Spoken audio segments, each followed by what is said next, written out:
Please take out all the accessories from box and organize them. Align the steel pipes with the holes on the left frame. Insert the 5 screws and tighten them.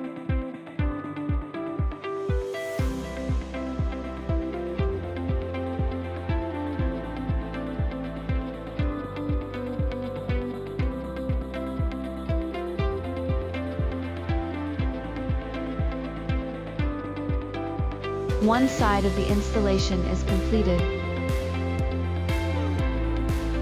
Align the right frame with the holes on steel pipes. Insert the 5 screws and tighten them.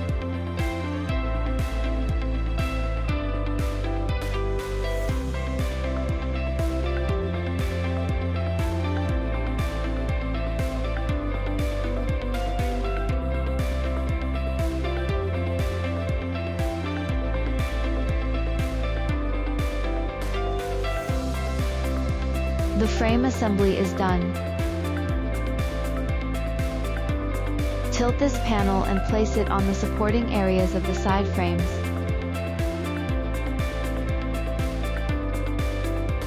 The installation is done.